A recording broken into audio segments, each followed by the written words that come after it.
할렐루야. 저는 오늘 피를 강조하고자 합니다. 그래서 오늘 피의 능력이 어떤 것인가를 여러분 알고 그런 피의 능력을 받는 시간 되시기를 바랍니다.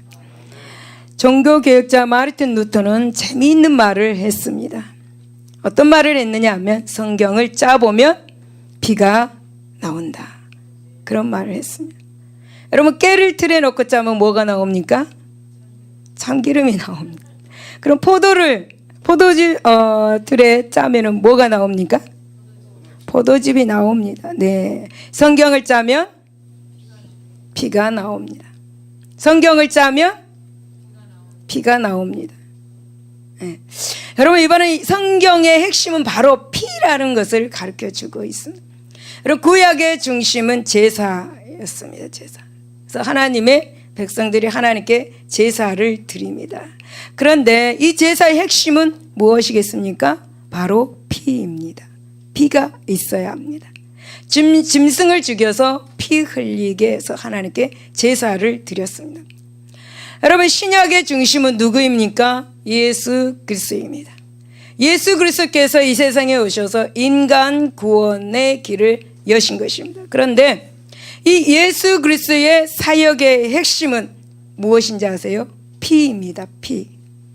예수 그리스도의 사역의 핵심 바로 피입니다. 여러분 예수님은 십자가 위에 달리셔서 피 흘리심으로 인간에게 구원의 길을 열어주셨습니다. 이렇게 볼 때 여러분 기독교는 한마디로 피종교다 이렇게 말할 수가 있습니다.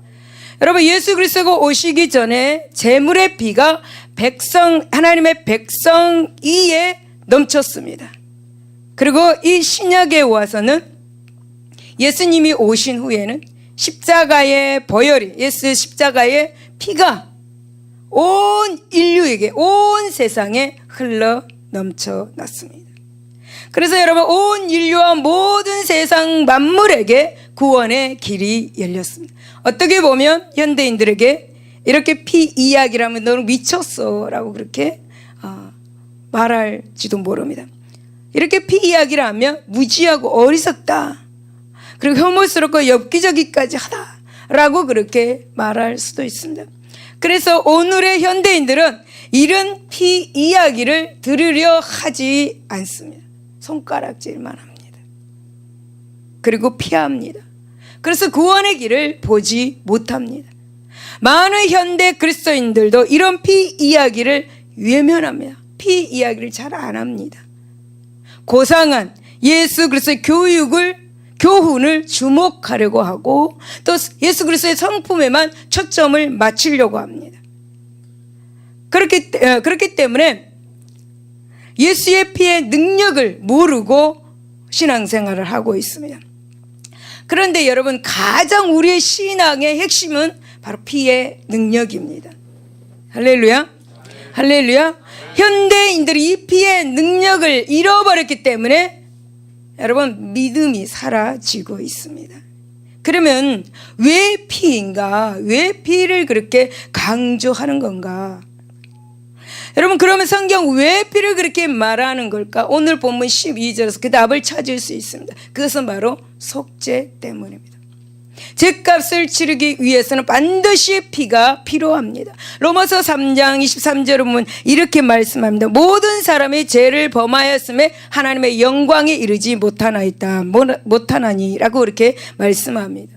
여러분 모든 사람 즉 한 사람도 빠짐없이 그리고 옛날에 살다가 죽은 사람 현재 사람 앞으로 미래의 모든 사람은 다 죄인이다 라고 그렇게 말씀하고 있는 것입니다.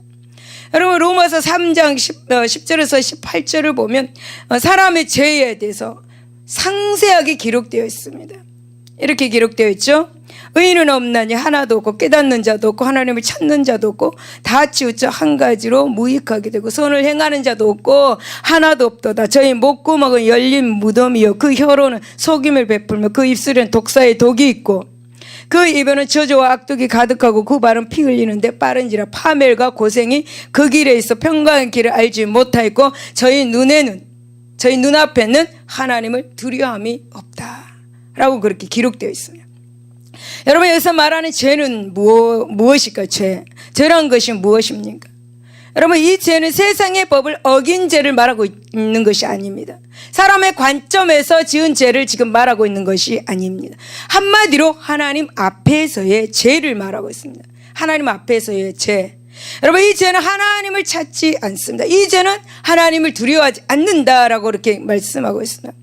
그리고 하나님 지금 로마서 3장에서 말하는 이 죄는 바로 하나님의 말씀을 따르지 않고 여러분 제멋대로 살아가는 것을 죄라고 말합니다. 그래서 인간은 하나님께서 보실 때 모두가 죄인이다라고 그렇게 말씀하고 있는 거죠. 그런데 여러분 문제는 이 점을 인정하려고 들지 않는다라는 거예요. 성경이 말씀하는 죄를 죄로 여기지 않는다라는 거예요. 자기가 지은 죄는 죄로 여기지 않고 남의 죄를 지적하고 판단한다는 거예요. 그러니까 그게 사탄에게 속고 있기 때문입니다. 자기 죄는 죄로 여기지 않아요. 너 죄만 죄다 이렇게 하는 거예요. 사탄에게 속고 있다라는 것입니다. 여러분 이것은 마치 에덴 동산에서 하와가 뱀에게 속아서 하나님의 말씀을 거역하고 선악과를 따 먹은 것처럼 이 땅의 모든 사람들이 사탄에게 속아서 하나님의 존재를 부정하고 있는 거예요. 또 하나님의 말씀을 거역하고 있는 것입니다. 여러분 누가복음 5장을 보면 예수님께서 갈릴리 바닷가에서 복음을 전하셨습니다. 이때 베드로를 예수님을 만나셨습니다.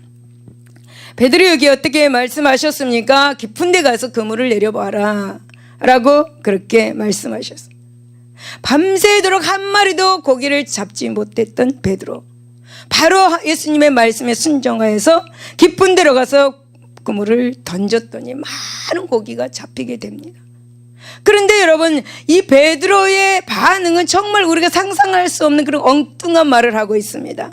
시몬 베드로가 이를 보고 예수의 무릎 앞에 엎드려 가로되 주여 나를 떠나소서 나는 죄인이로소이다 라고 그렇게 생각을 해보세요. 여러분 베드로는 밤새도록 고기를 잡지 못하고 있었고, 그런데 예수님이 오셔가지고 깊은 데 가서 그물을 내려라, 그러니까 깊은 데 가서 그물을 내렸더니 하나님 예수님의 말씀을 듣고 순종하고 그물을 내렸더니 어땠어요? 많은 고기를 잡았습니다. 그런데 베드로는 엉뚱한 말을 하고 있어요. 여러분 이럴 때 우리는 어떻게 말해야 됩니까? 하나님께 어떻게 말할 것 같아요? 한 마리도 안 잡았는데 많은 고기를 예수님이 잡게 해주셔서 그때 어떻게 말할 것 같아요? 하나님 감사합니다.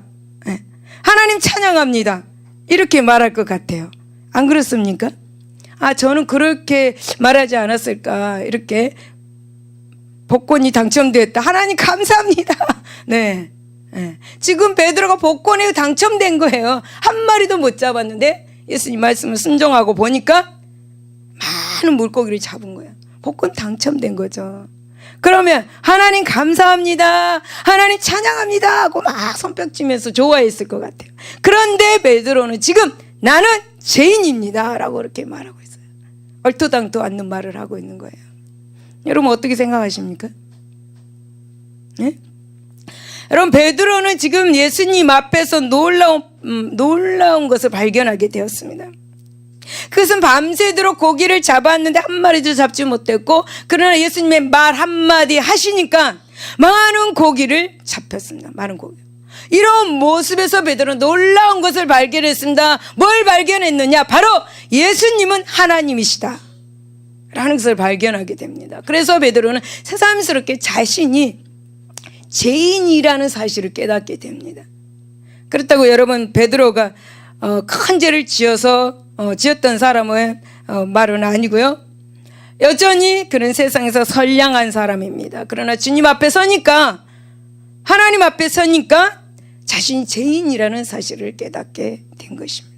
그렇습니다. 사람들 앞에서는 여전히 나는 의인일 수 있습니다. 세상의 법 앞에서는 법이 없이는 살 사람일 수 있습니다. 그러나 예수의 피 앞에서 자신을 보면 상황이 달라집니다. 얼마나 내가 큰 죄인인지 깨닫게 된다라는 것입니다. 그러므로 사랑하는 여러분, 우리가 하나님 앞에서 얼마나 큰 죄인인지를 이 시간 깨달을 수 있기를 예수 이름으로 축복을 드립니다. 여러분, 사도 바울은 하나님 앞에 서면 설수록 자기의 죄를 더욱 깊이 깨닫는다고 말했습니다. 그래서 자기가 죄인 중에 죄인 괴수라고 그렇게 고백하는 것을 보게 되죠. 여러분, 우리가 하나님 앞에서 정말 뜨거운 죄의 고백을 오늘 할 수 있기를 바랍니다. 할렐루야.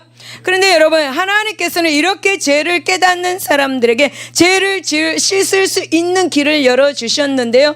본문 9장 20절에 보면 이는 하나님이 너에게 명하신 언약의 피라 하고 말씀하시고, 그리고 22절에 보니까 피 흘림이 없은즉 사함이 없느니라 라고 그렇게 말씀하셨습니다. 여러분, 하나님 앞에서 자기 죄를 그렇게 깨닫고 그리고 속죄 제사를 드리는 자를 용서해 주시겠다는 약속을 하셨다라는 그런 말씀입니다. 그러니까 제물을 대신 죽여서 여러분 피를 흘리게 함으로써 속죄할 수 있게 해 주셨다라는 것입니다. 그런데 여기서 여러분 놀라운 그런 말씀이 기록되어 있는 걸 보게 되는데 12절에 염소와 송아지의 피로 아니하고 오직 자기 피로 영원한 속죄를 위해서 단번에 성소에 들어가셨느니라 라고 그렇게 말씀합니다. 여러분, 예수 그리스도께서 십자가에서 피 흘려 주심으로 죄를 지을 때마다 계속에 드려야 하는 그 속죄 제사를 완성하신 예수 그리스도다라고 말씀하고 있는 것입니다. 여러분, 이제는 예수 그리스도께서 주님의 피로 속죄에 필요한 모든 그런 피를 이렇게 대신할 수 있는 길을 우리에게 열어주셨습니다. 그래서 우리가 여러분 예배를 드릴 때 죄를 고백하고 예수의 피로 사함을 그렇게 받음을 믿고 고백하면 더 이상 실제적인 그런 피 흘림이 필요치 않다라는 것입니다. 그래서 여러분, 우리는 예수 그리스도의 피를 보배로운 피, 곧 보혈이라고 그렇게 부르는 것입니다. 여러분, 그 보혈이 우리가 제사에 받을 수 있는 길이 열리게 된 것입니다. 그 보혈로, 그 보혈, 그 피로. 그래서 우리는 항상 예수 보혈에 감사해야 합니다. 예수 보혈의 은혜에 감사해야 되는 것입니다. 여러분, 보혈의 능력이 무엇입니까? 보혈의 능력이 무엇입니까? 오늘 본문을 보면서 예수 그리스도의 피, 곧 보혈의 놀라운 능력이 있음을 말씀해 주고 있습니다. 그렇다면 그 피가 어떤 능력을 발휘하는가? 그 보혈의 능력을 받아서 능력 있는 삶을 사시기를 바랍니다. 첫 번째로 예수의 피는 더러운 죄를 사해 주는 속죄의 능력이 있습니다. 저희 시골에 가면 교회가 있습니다. 그런데 그 교회 입구에 아주 오래된 나무가 있습니다. 제가 아주 어렸을 때 그 나무 밑에서 놀았습니다. 그 나무 밑에서 이제 흙을 가지고 이렇게 놀고 있는데 돈 100원이 나오는 것이에요. 나무 밑에서 그 흙을 파고 놀고 있는데 돈 100원이 나와. 그 그러니까 초등학교 시절 같아요. 아주 옛날이죠. 그런데 그 돈이 나온 곳에 또 흙을 팠더니 이제는 500원이 나오는 거야. 정말이에요. 진짜요. 진짜 500원이 나오고 계속 봤더니 한 1,000원 정도 나오는 거예요. 네. 아마 그곳에 누가 돈을 숨겨놓은 것 같아요. 집에서 갔다가 거기다 갖다 숨겨놓은 거. 옛날에 애기들이 그런 것 같아요. 아마 아이들이 그렇게 숨겨놓지 않았나 생각이 듭니다. 여러분, 그런데 제가 그 돈을 주웠잖아요. 그죠? 그 돈을 주었어요. 그런데 놀라운 것은 제가 나중에 좀 커가지고 기도를 하나님께 하는데 이게 막 생각이 나는 거예요. 그 돈, 거기서 주웠던 그 돈 생각이 나는 거예요. 그래서 그 돈은 이제 내 돈이 아니잖아요. 남의 돈이잖아요. 근데 내가 쓴 거예요. 그러니까 그게 죄라는 거예요. 말이 됩니까? 여러분 생각해, 말이 됩니까? 그게 죄라는 거. 어느 날 기도하는데 그거를 딱 지적하시는 거예요. 그래서 제가 예수님 잘못했습니다. 예수의 피를 의지해서 해결을 했습니다. 하나님은 이런 것까지도 죄다라는 것을 나에게 가르쳐 주셨습니다.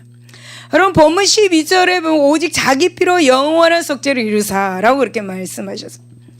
이 보혈이 속죄의 능력을 가지고 있다. 속죄의 능력이 있다라는 걸 가르쳐주죠. 그 어떤 죄도 사할 수 있는 능력을 가지고 있다라고 그렇게 말씀해 줍니다. 여러분, 어느 시대 어느 때 저질렀던 죄, 우리가 알 수 없는 죄, 그 모든 죄를 사해 주는 능력을 가지고 있다라고 그렇게 말씀하고 있습니다. 할렐루야. 여러분, 로마서 8장 1절에 보니까 이제 그리스도 예수 안에 있는 자에게는 결코 정죄함이 없나니 라고 말씀하며, 여러분, 우리가 예수 그리스도 피의 능력으로 제사함을 받았습니다. 그래서 우리가 죄인이라고 그렇게 정죄하는 모든 세력으로부터 피가 우리를 벗어나게 해 주었습니다. 예수의 피가. 그래서 우리에게 그 피가 있기 때문에 더 이상 어떤 죄책감이나 더 이상 어떤 정죄에 시달릴 필요가 없다라는 거예요. 여러분, 혹시 죄책감이나 죄의식에 시달리고 있습니까? 당장 버리시기를 바랍니다. 당장 버리시기를 바랍니다.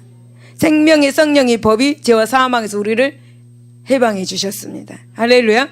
여러분, 출애굽기 12장을 보면은 이스라엘 백성들이 유월절을 지키는 말씀이 기록되어 있습니다. 이 이스라엘 백성들이 출애굽하기 전날에 어린 양을 잡았습니다. 그 어린 양의 피를 각자 그 집 문설주 좌우인방마다 발랐습니다. 그런데 그 밤에 예굽에 어떤 재앙이 내왔습니까? 장자를 죽이는 재앙이 임했습니다. 그런데 여러분, 피를 문설주에 바른 집은 어떻게 되었어요? 재앙이 넘어갔습니다. 여러분, 유월절이란 말을 사용해서 모든 재앙이 넘어가다, 즉 유월절라고 그렇게 말합니다. 그 피가 재앙을 넘어가게 한 것입니다.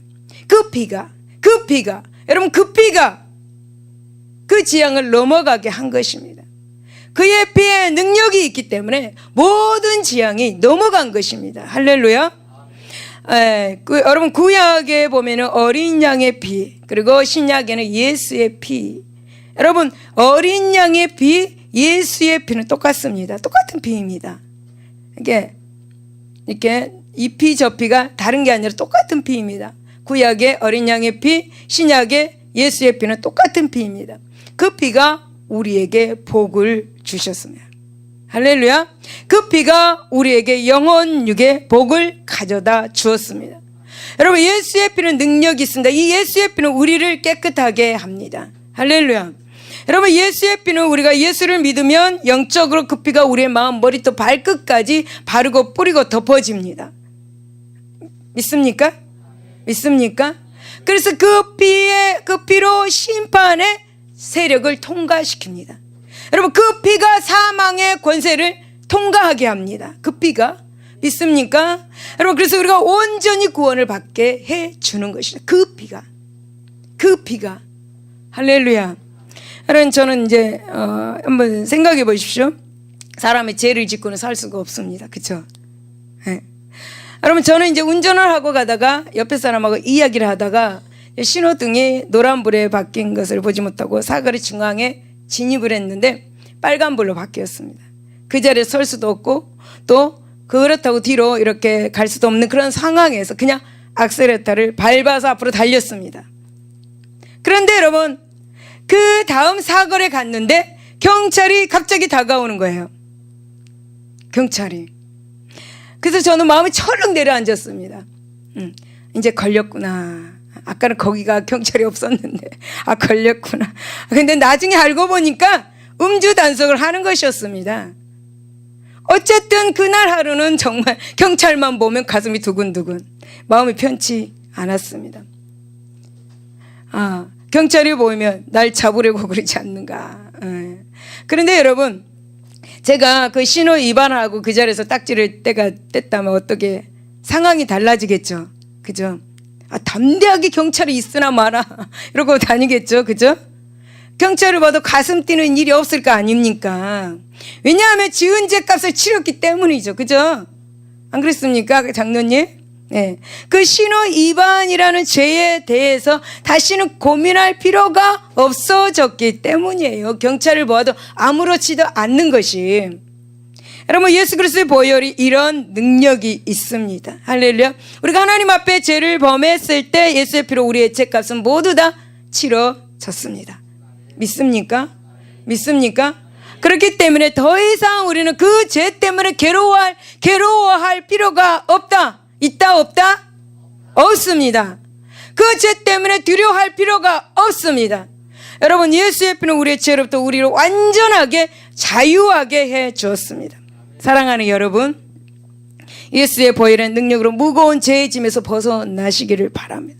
죄의식, 죄책감, 정죄 이런 거 다 이제 오늘 털어버리시고 자유한 그런 마음이 되시기를 예수 이름으로 축복을 드립니다. 두 번째는 예수의 피는 성결의 능력이 있습니다. 저는 많은 성도들을 신방하고 또 많은 사람들을 만났습니다. 그런데 지금 생각나는 사람이 있습니다. 한 집사님. 제가 독산동에서 살 때 한 집사님을 만나게 되었습니다. 근데 그 집사님은 변명이 12자입니다. 잊어버렸어요. 근데 그 변명이 그냥 12자라는 것만 제가 알고 있어요. 변명이 12자. 병이 하나인데 그 12자라는 거예요. 얼마나 긴 변명입니까? 그 사람은, 그 집사님은 손가락 손가락으로 젓가락도 들지 못하는 병을 가지고 있었습니다. 그런데 그 집사님 집에서 이제 작정 예배를 드리게 되었습니다. 그때 당시 저는 평신도였습니다. 예배를 드리면서 기도하기 시작했고, 하나님은 그 집사님의 죄를 하나하나 회개하기를 원했습니다.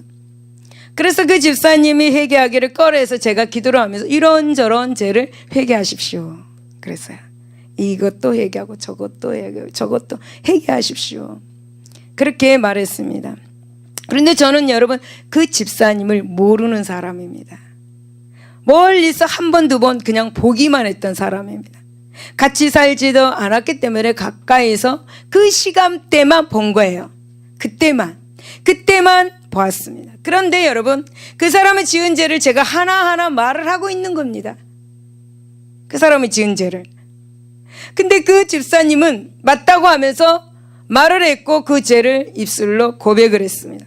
그런데 여러분 한 가지 죄는 하나님께서 공개하지 않으셨어요.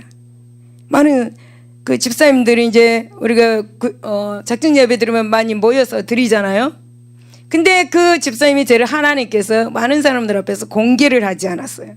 그 외에는 다 공개를 했습니다. 여러분 궁금하지 않습니까? 그 죄가 어떤 죄인지 궁금하죠? 그 죄는 그리고 이제 제가 그분을 데리고 다른 장소로 가가지고 이야기를 했습니다. 그랬더니 어떻게 그걸 알았냐고 이렇게. 근데 그 아무것도 아니에요. 그 죄가 뭔지 아세요? 옆집에 독 항아리 뚜껑을 훔친 거예요. 그게 큰 죄입니까? 반주자님 큰 죄예요. 옆집에 항아리 뚜껑을 훔친 거예요. 그럼 별것도 아닌데 하나님은 그것을 많은 사람들 앞에서 공개하지 않았어요. 왜 공개하지 않았을까? 그거를 우리는 별것도 아니지만 본인은 창피한 거예요. 네, 창피한 거예요. 그러니까 하나님이 예수님이 성령이 공개하지 않게 한 거예요. 여러분 이런 것을 보아서라도 성령 하나님은 인격을 가지고 계신다. 할렐루야. 성령 하나님은 인격을 가지고 계신다. 그것을 알 수 있습니다. 여러분 우리 성령 하나님은 우리 인격을 상하게 하지 않습니다. 우리 인격을 상하게 하지 않습니다. 할렐루야. 우리 인격을 무시하지 않습니다. 성령 하나님은 함부로 개인의 비밀을 말해주지 않습니다. 할렐루야. 사람들에게 함부로 공개하지 않습니다. 꼭 필요할 경우 말씀하셔서 중보 기도하게 하십니다. 할렐루야. 여러분 이 집사님이 큰 죄부터 작은 죄까지 하나님께 예수의 피를 의지하면서 회개를 했더니 이 질병이 깨끗하게 나와버렸어요. 어떻게 나았냐? 우리가 들어갔을 때 작정 예배 들어갔을 때 손가락에 젓가락도 못 들었던 사람이 마지막 날 밥상을 들었어요. 밥상을 들고 우리한테 와서 우리에게 차려줬어요. 할렐루야. 할렐루야. 할렐루야. 여러분 예수의 피가 우리의 양심으로 죽은 행실을 깨끗하게 하시니 질병이 깨끗하게 치료를 받았습니다. 할렐루야. 예수의 피로 말미암아 더러운 죄가 사라지고 그리고 예수의 피로 성결케 되니까 축복을 이렇게 받는 것을 보았습니다. 여러분 본문 14절에 보니까 그리스도의 피가 우리의 양심으로 죽은 행실에서 깨끗하게 했다라고 그렇게 말씀합니다. 여러분 예수의 그 보혈의 피가 우리 안에 남아있던 죄의 흔적들 그리고 제가 남긴 것들을 다 깨끗하게 씻어 버리셨습니다. 할렐루야. 예수의 피 믿으시기를 바랍니다. 창세기 3장에서 보면은 아담과 하와가 나옵니다. 그래서 아담과 하와가 하나님께서 따먹지 말라고 한 그 열매를 따 먹었으므로 죄를 지었습니다. 그러나 죄를 짓기 전에 너무 자유로웠습니다. 죄를 짓기 전에는 당당하게 하나님 앞에 나올 수 있었습니다. 죄를 짓기 전에는 행복했습니다. 여러분, 죄를 짓기 전에는 너무나 기뻤습니다. 여러분, 죄를 짓기 전에는 창피할 줄 모르고 벗은 알몸으로 다녔습니다. 죄를 짓기 전에는 행복이 넘치는 삶을 살았습니다. 그런데 여러분, 하나님의 말씀을 거역하는 죄를 지으니까 그 죄로 말미암아 끝없는 고통이 시작이 되었습니다. 계속해서 끝없는 고통이 시작됐어요. 그와 마찬가지로 여러분, 일단 죄가 우리 안에 들어오면 그때부터 고통이 따르는 것입니다. 그때부터 고통이 따라요. 여러분, 사도 바울은 로마서 7장에서 말한 것처럼 죄가 우리 안에서 왕처럼 지배하고 다스리고 있기 때문에 평안이 없고 기쁨이 없다라고 그렇게 말합니다. 여러분, 아담과 하와처럼 고통 속에서 살아가는 것이다, 그렇게 말하는 것입니다. 그래서 영원히 원하는 선을 행하지 아니하고 그러면 원치 아니하는 악을 행하고 있다라고 그렇게 말합니다. 그래서 사도 바울은 로마서 7장 25절에 내 자신이 마음으로 하나님의 법을, 육신으로는 죄의 법을 섬긴다라고 그렇게 말을 한 것입니다. 여러분, 미국의 신학자 라우센 부시는 죄가 우리 안에서 세 가지를 만들어가지고 그 죄가 우리를 고통 가운데로 끌고 간다라고 그렇게 말했습니다. 첫째는 정욕입니다. 죄가 우리 안에 들어오면 정욕이 생긴다라는 거예요. 그래서 끝없는 욕망 속으로 우리를 그 죄가 몰아넣어서 우리를 고통스럽게 한다. 정욕을 생기게 해놓고, 그 다음에 두 번째, 이기심을 만드는 것입니다. 자기만을 생각하면서 만들어가지고 자기만을 생각하게 만들어가지고 공동체 구성원 모두를 괴롭히는 거예요. 고통스럽게 하는 것입니다. 세 번째는 뭐냐면 불경건입니다. 그래서 하나님과 철저하게 단절을 시켜가지고 하나님 없는 영적 어둠 속에서 깊은 영적 고통을 겪게 한다라는 것이에요. 죄가 우리 속에 들어올 때 이 세 가지를 만든다라는 거야. 여러분, 예수 그리스도의 보혈은 이런 죄가 남긴 흔적이, 그리고 죄의 찌꺼기들을 다 씻어 주었다라는 것입니다. 할렐루야. 그래서 여러분, 우리 안에 정욕이 살아서 남아가지고 꿈틀거립니다. 그래서 우리가 인생을 살아가다 보면은 그런 죄의 정욕들의 정욕이 막 항상 꿈틀거립니다. 우리 마음에서. 그렇죠. 그래서 여전히 우리 안에서 그 이기심이 출렁거리고 있어요. 그리고 우리 안에 하나님을 떠나서 저 세상에 향락에 뛰어들고 싶은 경건치 못한 그런 모습에 아직도 살아 있습니다. 여러분, 이런 것들이 계속해서 우리로 하여금 더 큰 죄 속으로 빠져들게 하는 것입니다. 여러분, 1941년 1월 6일에 루즈벨트 대통령이 의회 연설에서 국민의 4대 자유를 제창했습니다. 학생 손 들어보세요. 물어보게. 학생, 여기 학생.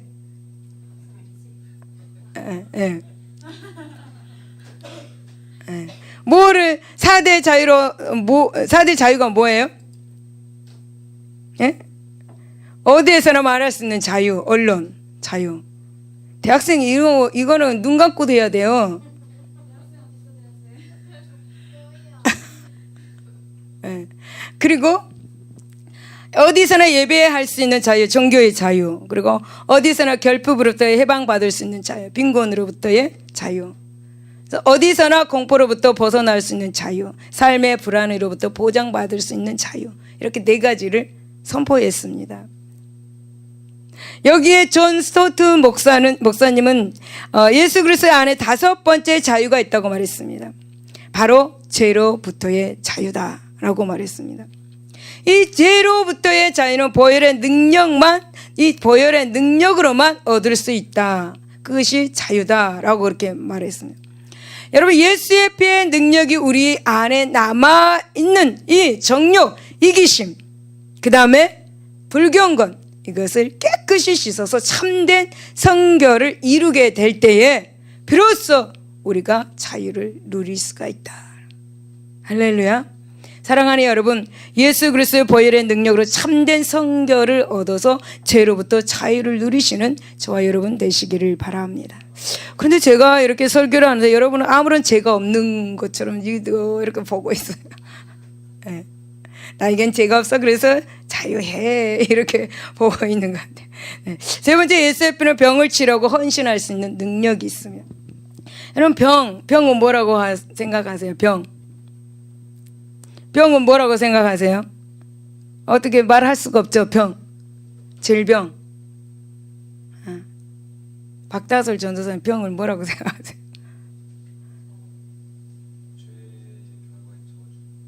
그러니까 이제 의학적으로 지식적으로 말하면 생명 있는 물체의 전체나 일부분에 이상이 생긴 것을 병이라고 말합니다. 어디 가서 이제 물어보면 그렇게 말하시고, 그래서 병에 걸리면 정상적 활동을 하지 못합니다. 병에 걸리면 몸이 심한 괴로움을 일으키는 현상이 나타납니다. 정도의 차이는 있습니다. 그러나 모든 사람들이 병을 앓고 있습니다. 여기서 병이 없는 사람은 없을 것입니다. 육체적으로 이렇게 건강하다고 해도 심리적인 병에 걸려가지고 있기 때문에 사람들은 다 병으로 자유로울 수가 없습니다. 여러분, 병은 인간의 죄로 인해서 생긴 일에 죽음과 함께 꾸준히 인간을 괴롭습니다. 그래요, 아까 우리 박재설 전사님 말씀하신 것처럼 죄로 인해서 병이 옵니다. 병은 보통 사람들이 누리는 평균 수명에서 인간들을 이 세상에서 아웃시켜버립니다. 그래서 병은 인간의 삶에 있어서 두려운 존재가 되는 것입니다. 그럼 병은 또한 어떤 병이냐에 따라서 사람들에게 심각하게 하고, 왜냐하면 현대의학으로 고칠 수 없는 병들이 너무너무 많이 있습니다. 그래서 그러한 병에 걸리지 않으려고 많은 사람들이 어떻게 하면 병에 걸리지 않을까 노력하고 있죠. 그러나 내가 노력한다고 해서 병에 안 걸립니까? 악한 환경과 그리고 주변의 영향으로 병이 발생합니다. 여러분, 예수님이 이 땅에 계실 때도 수많은 병들이 사람들을 괴롭혔습니다. 그래서 병이라는 것은 사람을 가리지 않고 들어온다. 사람을 가리지 않는다. 믿음이 있는 사람이나 믿음이 없는 사람이나 사람을 구분하지 않고 병은 찾아온다.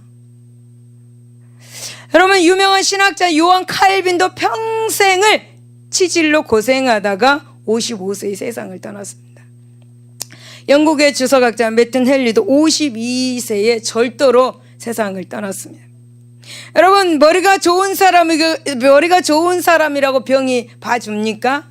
안 봐줍니다. 현대 물리학의 이론을 제시한 영국의 물리학자 스티븐 호킹은 근육 수축증에 앓고 있습니다. 근육이 수축되는 거, 그것을 르게릭병이라 그러더라고요. 병은 유명한 사람도 알아주지 않습니다. 저 병은 아무 사람에게나 유명하다 다 찾아옵니다. 로마의 시저는 무슨 병을 앓고 있었는지 아세요? 로마 시저 간질병을 앓았습니다.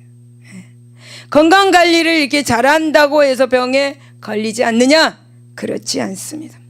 그러면 병을 고쳐주는 약사는 병에 안 걸리느냐? 다 걸립니다. 저거 암 전문의도 암병이 걸린 걸 제가 봤습니다. 깜짝 놀랐습니다. TV에서는 암 전문이에요. 암 전문 의사예요. 암 전문 의사인데 당신도 병에 걸려 있는 거예요. 저 깜짝 놀랐습니다. 여러분, 좋은 사람이라고 병에 걸리지 않습니까? 그렇지 않습니다. 내 주변에 좋은 사람들이 다 병으로 세상을 떠났습니다. 여러분, 가장 기본적인 감기만 해도 어떻습니까? 네, 되게 괴롭습니다. 감기 심하면 신체 힘이 다 빠지죠. 어떤 일을 할 수가 없어요. 일을 해야 되는데 이 병 때문에 움직일 수가 없는 거죠. 여러분, 병은 우리로 하여금 할 일을 못하게 하죠. 병에 걸리면 만사가 귀찮고 희망이 사라집니다. 그래서 병 걸린 사람, 그리고 이제 죽음을 앞두고 있는 사람이 희망을 가지고 있다. 그러면 그건 진짜 위대한 믿음을 갖고 있는 거예요. 보통 병에 걸리면 이제 죽었다. 만사 귀찮아. 아이고, 아무것도 하기 싫어. 이렇게 되는 거예요. 그런데 죽음을 앞에 놓고 있는 사람인데도 불구하고 희망을 가지고 있다는 그건 위대한 믿음을 갖고 있는 거예요. 근데 그런 사람은 보통 다 살더라고요. 그 희망을 갖고 있는 사람들은 다 살더라고요. 할렐루야. 할렐루야. 근데 병은 희망을 사라지게 합니다. 우리한테 병이 있으면 그 병 자체가 희망을 못 갖게 해요. 소망을 못 갖게 합니다. 그래서 굉장히 싸워야 돼요. 병과 나 자신 싸워야 돼요. 희망을 가질 수 있도록 싸워야 돼요. 병은 이처럼 우리 주변에서 우리를 괴롭히고 있습니다. 이렇게 병은 우리를 괴롭힙니다. 그러나 우리에게는 희망이 있습니다. 그 희망이 무엇입니까? 예수의 피입니다. 예수의 피가 있기 때문에 우리에게 희망이 있는 거예요. 여러분, 하나님은 우리를 치료하시기를 원하십니다. 그리고 치료해 주시기를 원하시고, 그리고 치료해 주시기 위해서 십자가에서 피를 흘려 주신 거예요. 우리를 치료하시기 위해서 모진 채찍을 맞으신 거예요. 할렐루야.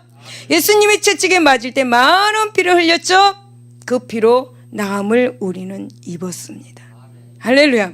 여러분, 왜 하나님은 우리를 치료하시기를 원하실까?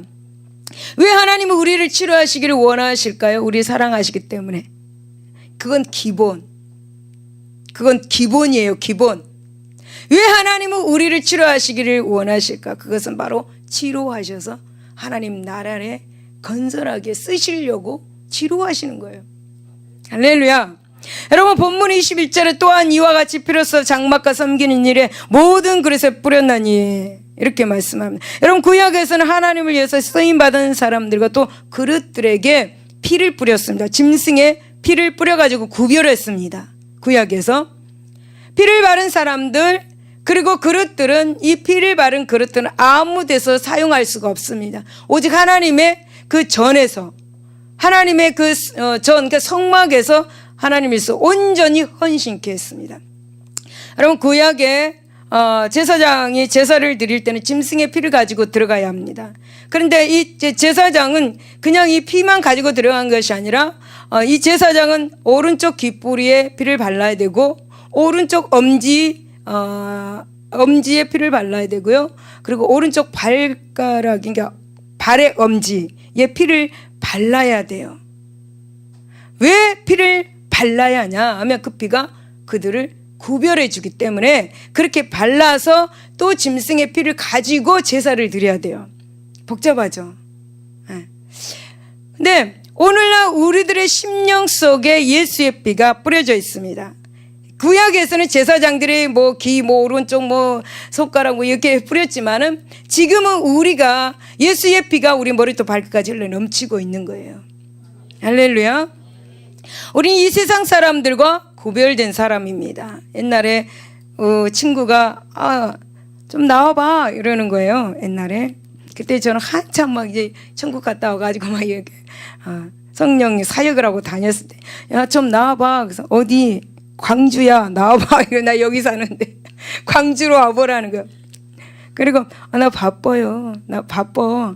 나 못 가. 광주까지 못 가. 서울이면 내가 가겠는데 못 가. 그리고 딱 끊었어요. 나는 하나님 구별된 사람이지요. 그렇게 하나님께 그렇게 이야기를 했습니다. 이 구별된 사람들은 하나님을 위해서 헌신해야 할 사람들입니다.